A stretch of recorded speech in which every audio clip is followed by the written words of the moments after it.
from Il Carmelo, dear confreres and friends, the venue of our 26th General Chapter. We've begun today, Monday, the first day of our second week of our General Chapter. Our day began with our Superior General, Father Michael Braille, presenting and welcoming our 5 lay partners in mission. The 5 lay partners, I'll give you their names. Bogusz from Slovakia, from the Conference of Europe. Roxanne from Manila in the Philippines, from the Conference of Asia-Oceania. Ann Walsh from Canada, from the Conference of North America. Wanda Maria de Lima from Fortaleza in Brazil, from the Conference of South America. And Judith Agu, Lady Judith Agu from Nigeria, the Conference of Africa and Madagascar. It was a joy to have our 5 lay partners in mission, 4 women and a gentleman, who will be with us for this entire week, and each of them in each of the language groups, participating and contributing to our reflection and discussion today and all this week. Over the weekend, each capitula was given a text to read, reflect, meditate, and pray about. And the text centered around those 5 important areas which will form the meat of our reflection for this week. Redemptorist identity, redemptorist mission, redemptorist consecrated life, redemptorist formation, and redemptorist leadership for mission. And today we took up that first topic, redemptorist identity. We spent a little time in twos answering an important question. And the question was, when was it that I experienced powerfully my redemptorist identity? And we shared it with each other. We then went into our language groups and we reflected on 2 important questions. The first, what are the components, the characteristics that go into forming a redemptorist identity? And the second, what would each capitula like to offer from this chapter to the entire congregation regarding our redemptorist identity? An interesting aspect of our method of discussion was that we all took time, at least half an hour, to pray first, to reflect personally before we went to language group. And we spent an hour of discussion, sharing, and eventually we came back in the afternoon for an hour and a half of reporting. And to give you a brief idea regarding the components of redemptorist identity. First and foremost, a redemptorist is one who is rooted in the love of God, in Jesus, our Redeemer, who draws his life energy and passion from the Redeemer and is passionate for the Redeemer, and thus is a witness to the Redeemer in a personal relationship with the Redeemer, Jesus Christ. This relationship with the Redeemer then sends the redemptorist out to the poor, the marginalized, and the abandoned.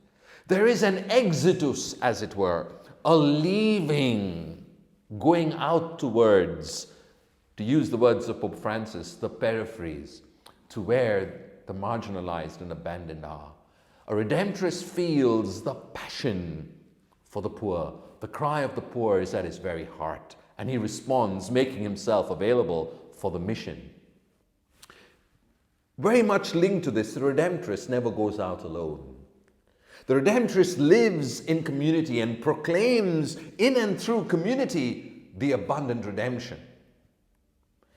Redemptorist community life characterizes our identity. A lot of the aspects that I've spoken of come together in one of the most beautiful constitutions which we Redemptorists know very well, and perhaps it's worth reading. Constitution number 20 characterizes our Redemptorist identity.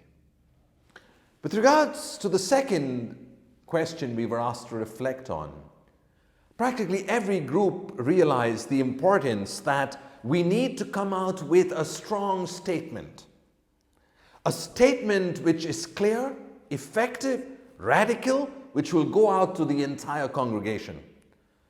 A message that perhaps would need from time to time to be evaluated with regards our Redemptorist identity.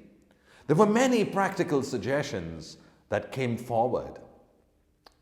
Suggestions that would enable us to live coherently, to live with passion our Redemptorist identity today.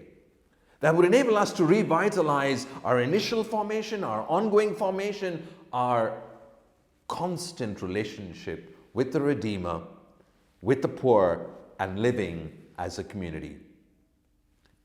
The matter is not finished yet. The discussions will continue. What do we want to say to the entire congregation?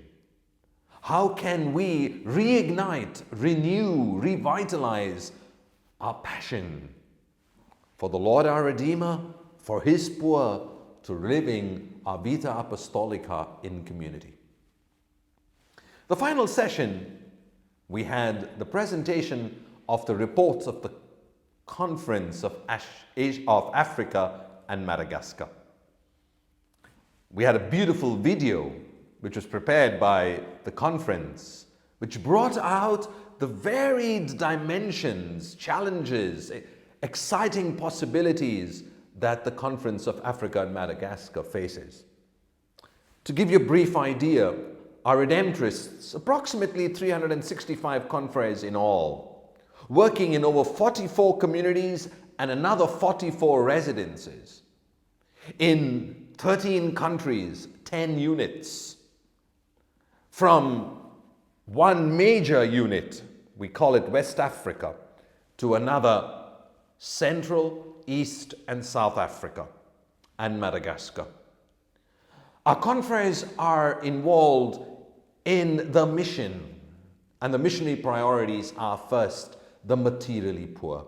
Second, the people who are suffering from the result of migration across Africa, the displacement of peoples, and third, abandoned young people.